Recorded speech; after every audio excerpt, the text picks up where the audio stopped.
শুভেচ্ছা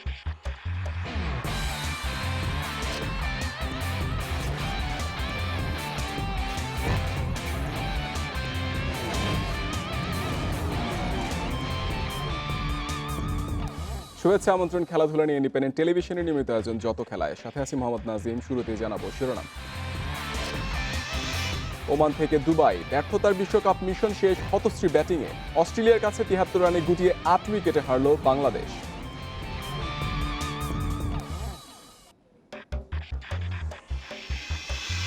বিশ্বকাপ ব্যর্থতায় উত্তর খুঁজছেন মাহমুদুল্লাহ, নেতৃত্বের সিদ্ধান্ত ছাড়লেন বোর্ডের ওপর, অবসরের কথা ভাবছেন না এখনই।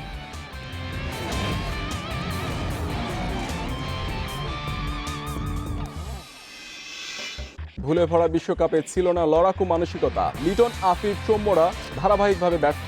ক্যাচ মিসের সাথে শূন্যের হিসেব লজ্জা।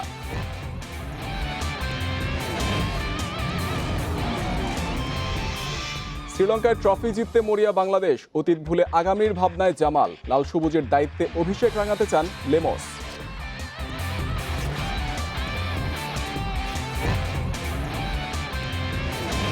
৮৪ পর ৭৩ রান, লজ্জার পর বড় লজ্জা। তাতে অস্ট্রেলিয়ার কাছে ৮ উইকেটের বড় ব্যবধানে হেরে শূন্য হাতে বিশ্বকাপ থেকে বিদায় নিল বাংলাদেশ। টস হেরে ব্যাট করতে নেমে বাংলাদেশ করে মাত্র ৭৩ রান।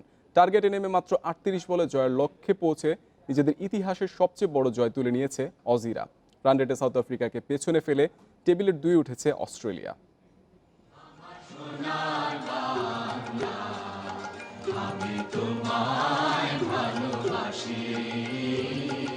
শেষ ম্যাচটা মাহমুদুল্লাহ খেলতে চেয়েছিলেন সম্মান আর নিজেদের প্রমাণের জন্য। মাঠের লড়াইয়ে যার ছিটে ফোটা নেই।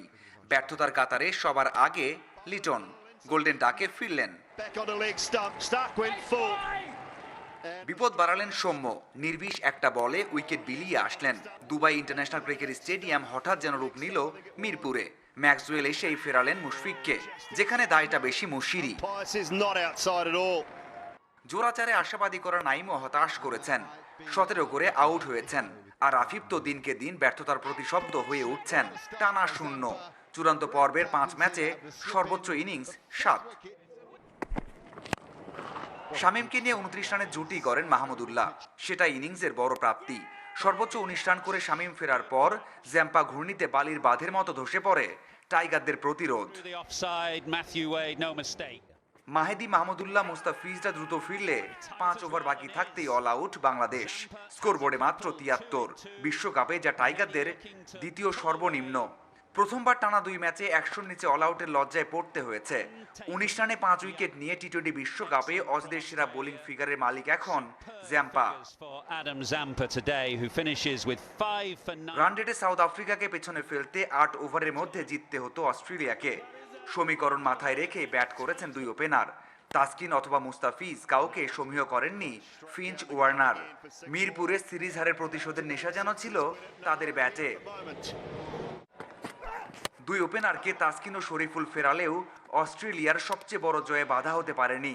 ৮২ বল হাতে রেখে এমন জয় এর আগে কখনোই পায়নি অস্ট্রেলিয়া। মিরপুরের উইকেটে সিরিজ জেতা আর বিশ্বকাপের মঞ্চে ভালো করার পার্থক্যটা হারে হারে টের পেয়েছে বাংলাদেশ দল। মিথ্যা আত্মবিশ্বাস আর আশ্বাসে যে সাফল্য পাওয়া যায় না, সেটাও বুঝতে পেরেছেন মুশফিক, মাহমুদুল্লাহরা। আর এমন বাজে পারফরম্যান্স বাংলাদেশ দলের ব্যর্থতা নয়, এটাই সামর্থ্য, যা প্রমাণ হলো আরও একবার। Mazharul Islam, independent news, Dubai, সংযুক্ত আরব আমিরাত। শেষ ম্যাচে জয়ের আশা দেখিয়ে বিব্রতকর অবস্থা সাউথ আফ্রিকার সাথে ৮৪ রানে অল আউটের পর অস্ট্রেলিয়ার বিপক্ষে ৭৩-এ শেষ বাংলাদেশ। এদিনও শূন্যতে আটকেছেন ৪ ব্যাটার। বিশ্বকাপে ব্যাটিং ব্যর্থতায় ধারাবাহিক ছিল টাইগাররা। অজিদের সাথে পরিণতি সবচেয়ে হতাশার। পেস সুইংয়ে হাঁসফাঁস ছোটে, প্লেড অনে বোল্ড হয়ে লিটন, সৌম্যরা পরিষ্কার করেন কোথায় তাদের অবস্থান। শর্ট বলের জবাব কি করে দিতে হয় তা শিখতে কত সময় লাগে। লেগ স্পিনে তালগোল পাকিয়ে উইকেট দিয়ে আসা তো পুরনো অভ্যাস, তাই অ্যাডাম জাম্পাও বাংলাদেশকে পেয়ে রেকর্ড গড়তে পারে। কন্ডিশন সহজ কঠিন যাই হোক, শর্ট সিলেকশনে লাল সবুজের কোনো হিসেব নেই, যার সুবিধা প্রতিপক্ষ নিয়ে যাচ্ছে প্রতিনিয়ত। এ যেন ফিরে আসার তারা। অজিদের সাথে ৮ ব্যাটার কাটা পড়েছে ১ অঙ্কে, ৪ জন আবার শূন্যতে নেই। এই বিশ্বকাপে শূন্যের সংখ্যা খুঁজলে লজ্জাতেই পড়তে হয়।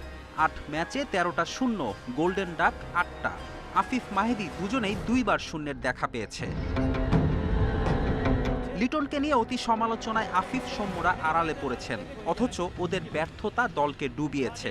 8 ম্যাচে আফিফের 54 রান, গড় 8-এরও নিচে। সৌম্য 4 ম্যাচে 7-এর কাছে গড়ে করেছেন মাত্র 27। মিডল অর্ডারের স্তম্ভ মুশফিক তো আয়না তত্ত্ব দিয়ে নিজেই চেহারা দেখতে ভুলেছেন। শ্রীলঙ্কার সাথে এক 50 বাদে 7 ম্যাচে 13-র নিচে গড়ে মুশির 87 রান, ভরাডুবির অন্যতম কারণ। পাওয়ার প্লে নিয়ে প্রতি ম্যাচেই ভুগেছে বাংলাদেশ, তার প্রভাবে বিপদেও পড়েছে। একই পরিণতি অস্ট্রেলিয়ার সাথেও। এদিন 90 বল টিকেছে ইনিংস, তার 55টাই ডট। এসব পরিসংখ্যানই হতশ্রী ব্যাটিংয়ের প্রমাণ। ফেরদৌস ইসলাম, ইন্ডিপেন্ডেন্ট নিউজ। 5 ম্যাচের সবগুলোতেই হার। বিশ্বকাপে বাজে পারফরমেন্সের পেছনে বেশি দায় ব্যাটারদের, স্বীকার করলেন মাহমুদুল্লাহ রিয়াদ। কোনো ডিপার্টমেন্টে ভালো না করার সব উত্তর নেই টি-20 অধিনায়কের কাছে। অবসরের গুঞ্জন উঠলেও তা উড়িয়ে দিয়েছেন রিয়াদ। দেশে ফিরে ভাবতে চান পাকিস্তান সিরিজ নিয়ে। হতাশা, লজ্জা, ক্ষোভ আর আক্ষেপ, কোনো শব্দ দিয়ে যেন বাংলাদেশের এমন পারফরমেন্সের ব্যাখ্যা করা যায় না। লিটন সৌম্যদের সাথে সিনিয়ররাও তো ডুবিয়েছে দলকে। একের পর এক ব্যর্থতায় নানা প্রশ্ন উঠছে। ক্রিকেটারদের সাথে বিসিবিও সমালোচিত হতে শুরু করেছে। এমন প্রশ্নের উত্তর যেন নেই মাহমুদুল্লাহর। এটা অ্যাকচুয়ালি আমার পক্ষে বলা কঠিন, কারণ আমি যতটুকু বুঝি যে প্লেয়ারদের মধ্যে কোনো ধরনের সমস্যা নেই, বা প্লেয়ার বা কোচিং স্টাফদের মধ্যে কোনো ধরনের সমস্যা নেই আমি আমার জানা মতে। এবং আপনি যে ডিসিশনের কথা বললেন, এটা totally up to cricket board. একের পর এক ক্যাচ মিস হয়েছে, গুরুত্বপূর্ণ সময়ে ফিল্ডিংও মিস হয়েছে। সাকিব, সাইফুদ্দিন না থাকায় বোলিং লাইন আপও ধারাবাহিক ছিল না। তবে সবচেয়ে বেশি ভুগিয়েছে ব্যাটিংটা। প্রতি ম্যাচ শেষে সতীর্থদের আগলে রাখলেও এবার স্বীকার করে নিয়েছেন ব্যাটসম্যানদের জন্যই এমন বাজে অবস্থা দলের। শ্রীলঙ্কা আর ওয়েস্ট ইন্ডিজের ম্যাচটা ছাড়া পুরো টুর্নামেন্টে আমরা খুবই মানে বাজে পারফরমেন্স দিয়েছি। বাট এখন এই কথাগুলো তো অ্যাকচুয়ালি বলেও লাভ নেই, কারণ আমরা বাজে পারফরমেন্স করেছি। স্পেশালি আমি খুব হতাশ যে আমরা যেভাবে ব্যাটিং করেছি, specially it is totally unacceptable. Coaching স্টাফদের নিয়ে প্রশ্ন উঠতে শুরু করেছে। বিদেশের মাটিতে কোনো সাফল্যই আসছে না ডমিঙ্গোর অধীনে। তাহলে কি বাংলাদেশের দরকার হাথুরুর মতো হেডমাস্টার?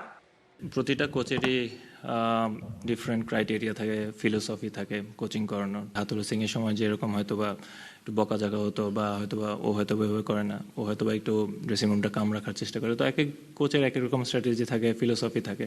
তো এটা নিয়ে আমার কাছে মনে হয় যে মন্তব্য করাটা ঠিক হবে না।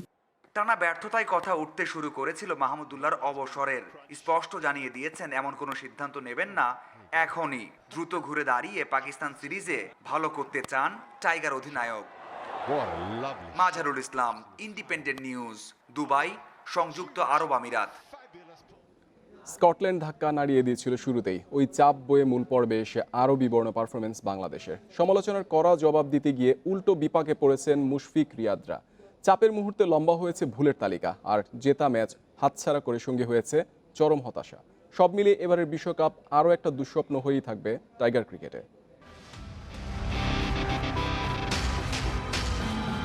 মধ্যপ্রাচ্যে ক্রিকেট উৎসব। গ্যালারিতে লাল সবুজের সমর্থনে মনে হয়েছে এক টুকরো বাংলাদেশ।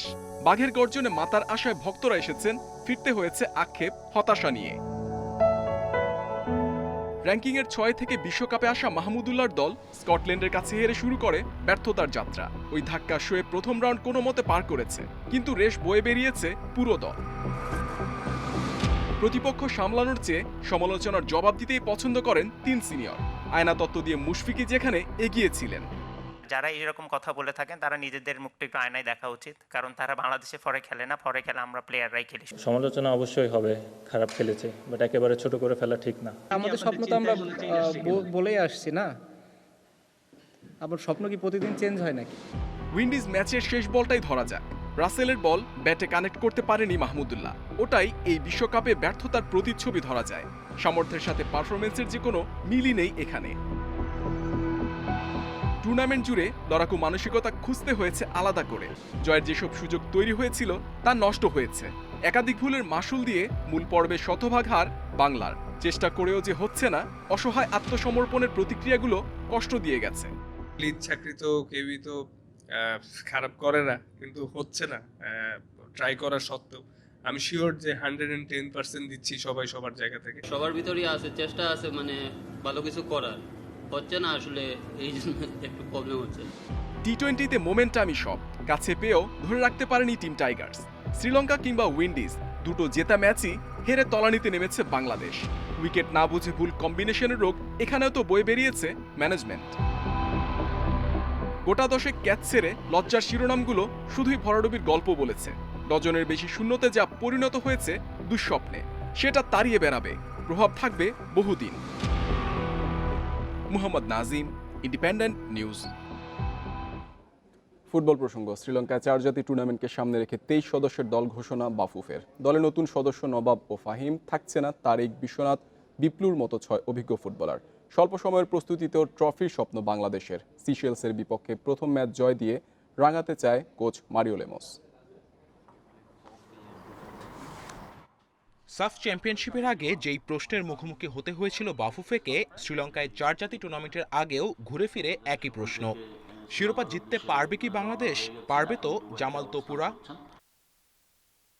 মাত্র 1 সপ্তাহের অনুশীলন, সেটাও নতুন কোচ মারিও লেমোসের অধীনে। ক্লাব ফুটবলের দায়িত্বে থাকা পর্তুগিজ মাস্টারমাইন্ড কি পারবেন লঙ্কা মিশনে সাফল্য এনে দিতে, নাকি আবারও সেই হতাশা নিয়েই ফিরতে হবে বাংলাদেশকে?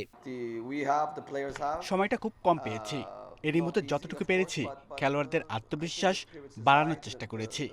টুর্নামেন্টে আমাদের ভালো সম্ভাবনা আছে। আপাতত প্রথম ম্যাচটি নিয়েই যত পরিকল্পনা, আমাদের বিশ্বাস রাখতে হবে আমরা পারি। একটা ভালো শুরুই পারে পুরো দলের চেহারা বদলে দিতে। তবে খেলোয়াড় সংকটে দেশে পূর্ণাঙ্গ অনুশীলন করতে না পারা দলটির শেষ ভরসা অনূর্ধ্ব 23 দলের খেলোয়াড়দের উপর। সাথে বিশ্বনাথ, তারিক, বিপ্লুর মতো 6 খেলোয়াড়ের অনুপস্থিতি চিন্তার কারণ। তারা তাদের অবস্থানটুকু থেকে তারা নিশ্চয়ই একটা ছুটি নিয়েছে। তাকে যে স্কোয়াড দিয়েছে সেটা দিয়ে সে লড়ার জন্য প্রস্তুত আছে, এবং আমরা যারা দায়িত্ব নিয়ে যাচ্ছি, আমরা যে স্কোয়াড আছে সেটা নিয়ে ফাইট করতে চাই। আমার মনে হয় তাদের জায়গায় যে সুযোগ, নতুন যারা সুযোগগুলি পাবে সেই সুযোগটা তারা অ্যাভেল করবে, তারা তাদেরকে প্রমাণ করবে এবং তারা দেশের জন্য লড়বে। জামাল অবশ্য বরাবরের মতো অতীতের কথা ভাবতে নারাজ। নিজের লক্ষ্য ঠিক রেখে মাহিন্দা রাজাপাকসে ট্রফি জিততে মুখিয়ে অধিনায়ক। কোচ বলেছেন এই টুর্নামেন্টে ভালো কিছু করার কথা, আমাদের ভালো সুযোগ আছে সেটা করার। সাফের ব্যর্থতা পেছনে ফেলে নতুন লক্ষ্য নিয়ে এগিয়ে যেতে হবে। নতুন লক্ষ্য হচ্ছে 4 জাতির এই টুর্নামেন্ট জেতা। শুক্রবার শ্রীলঙ্কার উদ্দেশ্যে দেশ ছাড়বে জামাল তোপুরা। এরই মধ্যেই উজবেকিস্তান থেকে লঙ্কায় পৌঁছেছে অনূর্ধ্ব 23 দলের সাথে থাকা 6 ফুটবলার। 8 নভেম্বর সিশেলসের ম্যাচ দিয়ে শুরু হবে বাংলাদেশের মিশন। Kamrul Hasnat, independent news, Dhaka. টি-20 বিশ্বকাপে শ্রীলঙ্কার কাছে হেরে সেমিফাইনালের স্বপ্নভঙ্গ ওয়েস্ট ইন্ডিজের। লঙ্কানদের দেয়া 190 রানের টার্গেটে উইন্ডিজরা থেমেছে 169 রানে। ক্রিস গেইল, এভিন লুইস দ্রুত ফিরে ক্যারিবীয়দের চাপে ফেলেছেন। জোড়া ধাক্কায় লঙ্কানদের এগিয়ে রাখেন বিনুরা ফার্নান্দো। রোস্টন চেজকে 1 অঙ্কে আউট করেছেন চামিকা করুণারত্নে। 46 রানে পুরানকে বিদায় করেন চামিরা। একাই লড়াই চালান হেটমায়ার। তার 80 রানের অপরাজিত ইনিংস কেবল হারের ব্যবধান কমিয়েছে। এর আগে টস হেরে ব্যাটিংয়ে নেমে দারুণ শুরু শ্রীলঙ্কার। ষষ্ঠ ওভারে ভাঙে 42 রানের উদ্বোধনী জুটি, 19 করে ফেরেন পেরেরা। এরপর আসালাঙ্কাকে সাথে নিয়ে রানের পাহাড় গড়েছেন নিশাঙ্কা, দুজনেই তুলেছেন 50। শেষ দিকে অধিনায়ক শানাকার ক্যামিওতে বড় সংগ্রহ পায় লঙ্কানরা। আগে একবার জিতেছেন আইসিসির প্লেয়ার অফ দ্য মান্থ। দ্বিতীয়বারের মতো মাস সেরার জন্য মনোনীত হলেন সাকিব আল হাসান। অক্টোবর মাসে বিশ্বকাপে প্রথম রাউন্ডে দারুণ পারফরমেন্সের সুবাদে সেরার লড়াইয়ে সাকিব। তার সঙ্গে 2 প্রতিদ্বন্দ্বী পাকিস্তানের আসিফ আলী ও নামিবিয়ার ডেভিড ভিজা। অক্টোবরের 6 টি-20 খেলে 131 রান করেছেন সাকিব, আর 6-এর নিচে ইকোনমি রেটে নিয়েছেন 11টি উইকেট। চোটের কারণে অবশ্য বিশ্বকাপে বাংলাদেশের শেষ 2 ম্যাচ মিস করেন সাকিব। এর আগে গত জুলাইয়ে মাস সেরার প্রথম পুরস্কার পেয়েছিলেন টাইগারদের বিশ্বসেরা অলরাউন্ডার। আইসিসির জুরি ও দর্শক ভোটে নির্বাচিত হয় player of the month. Keeper batter Nigar Sultana জ্যোতিকে অধিনায়ক করে আসন্ন নারী বিশ্বকাপ বাছাইয়ের জন্য স্কোয়াড ঘোষণা করেছে বাংলাদেশ ক্রিকেট বোর্ড। সালমা জাহানারা ও রুমানার পর এই ফরম্যাটে জাতীয় দলের নেতৃত্ব পেলেন নিগার। জায়গা পেয়েছেন বাহাতি পেসার ফারিহা ইসলাম তৃষ্ণা। গত সেপ্টেম্বরে ঘোষিত 20 জনের প্রাথমিক দল থেকে বাদ পড়েছেন পূজা চক্রবর্তী ও দিশা বিশ্বাস। স্ট্যান্ড বাই শামিমা সুলতানা ও সুরাইয়া আজমিন। দলে একমাত্র তৃষ্ণার এখনও আন্তর্জাতিক অভিষেক হয়নি। জিম্বাবুয়েতে 21 নভেম্বর শুরু বিশ্বকাপের বাছাই পর্ব। এর আগে স্বাগতিকদের সাথে ওয়ানডে সিরিজ খেলবে বাংলাদেশ। শুক্রবার রাতে জিম্বাবুয়ে যাবে টাইগ্রেসরা। বিশ্বকাপ বাছাইয়ে বাংলাদেশের গ্রুপ প্রতিপক্ষ পাকিস্তান, জিম্বাবুয়ে, থাইল্যান্ড ও যুক্তরাষ্ট্র। বার্জার পেইন্ট বাংলাদেশ লিমিটেডের নতুন ব্র্যান্ড অ্যাম্বাসেডর জাতীয় ফুটবল দলের অধিনায়ক জামাল ভুঁইয়া। তার সাথে আগামী চুক্তি করেছে 2 বছরের জন্য। বৃহস্পতিবার বার্জার পেইন্টের কার্যালয়ে এক সংবাদ সম্মেলনে আনুষ্ঠানিকভাবে চুক্তি স্বাক্ষর করেন প্রতিষ্ঠানটির মার্কেটিং বিভাগের general manager AKM Sadek Newaz. দেশের ফুটবলের রোল মডেল হিসেবেই জামালকে উপস্থাপন করা হবে বলে জানান কর্তারা। চুক্তি অনুযায়ী বার্জারের বিভিন্ন ক্যাম্পেইন, এঙ্গেজমেন্ট সেশন ও অন্যান্য প্রচারণামূলক কার্যক্রমে অংশ নিবে বাংলাদেশ ফুটবলের পোস্টার বয়।